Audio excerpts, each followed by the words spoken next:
Hello everyone. Welcome to Words and Wonders.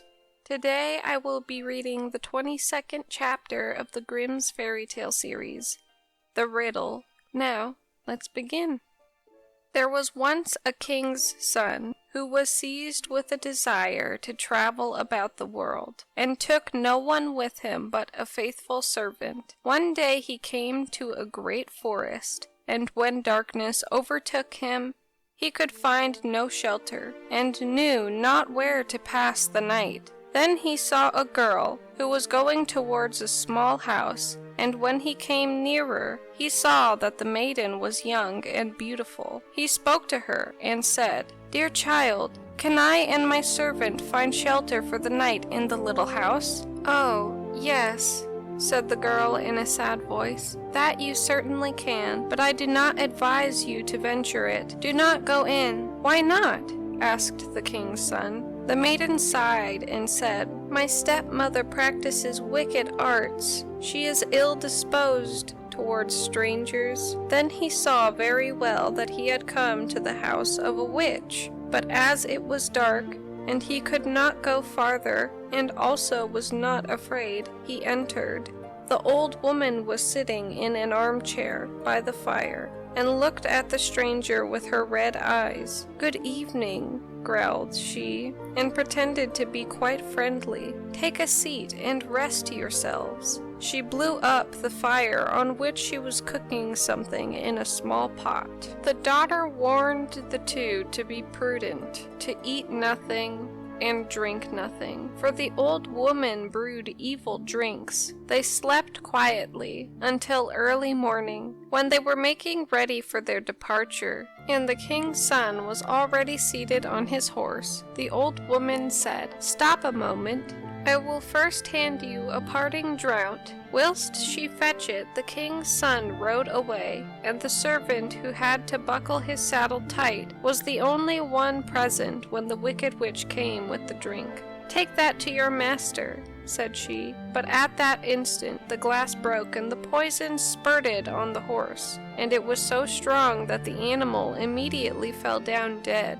The servant ran after his master and told him what had happened, but would not leave his saddle behind him, and ran back to fetch it. When, however, he came to the dead horse, a raven was already sitting on it, devouring it. "Who knows whether we shall find anything better today?" said the servant. So he killed the raven and took it with him, and now they journeyed onward into the forest the whole day, but could not get out of it. By nightfall they found an inn and entered it. The servant gave the raven to the innkeeper to make ready for supper. They had, however, stumbled on a den of murderers, and during the darkness 12 of these came, intended to kill the strangers and rob them. Before they set about this work, they sat down to supper, and the innkeeper and the witch sat down with them, and together they ate a dish of soup, in which was cut up the flesh of the raven. Hardly, however, had they swallowed a couple of mouthfuls before they all fell down dead, for the raven had communicated to them the poison from the horseflesh. There was no one else left in the house but the innkeeper's daughter, who was honest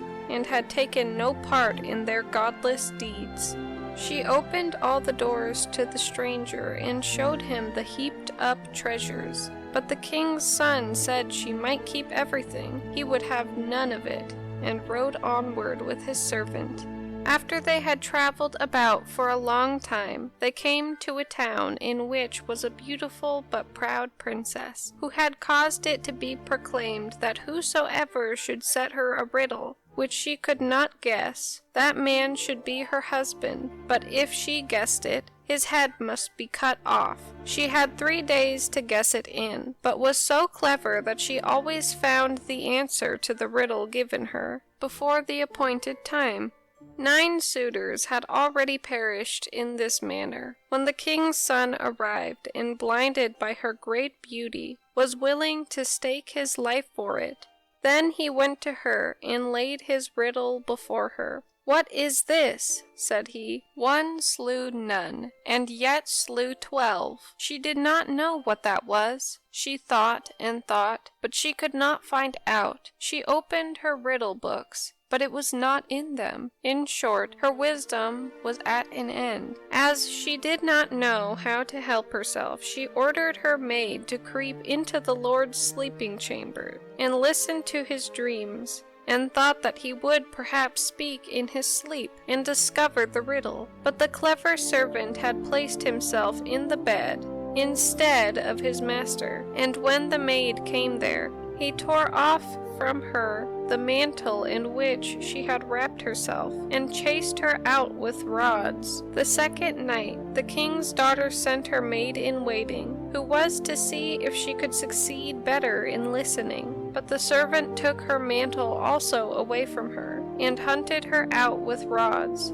Now the master believed himself safe for the third night, and lay down in his own bed. Then came the princess herself. She had put on a misty gray mantle, and she seated herself near him. And when she thought that he was asleep and dreaming, she spoke to him, and hoped that he would answer in his sleep, as many do. But he was awake, and understood and heard everything quite well. Then she asked, "One slew none. What is that?" He replied, "A raven, which ate of a dead and poisoned horse, and died of it." She inquired further, "And yet slew 12. What is that?" He answered, "That means 12 murderers, who ate the raven and died of it." When she knew the answer to the riddle, she wanted to steal away, but he held her mantle so fast that she was forced to leave it behind her. Next morning, the king's daughter announced that she had guessed the riddle, and sent for the 12 judges and expounded it before them. But the youth begged for a hearing, and said, "She stole into my room in the night, and questioned me. Otherwise, she could not have discovered it." The judges said, "Bring us a proof of this." Then were the 3 mantles brought thither by the servant.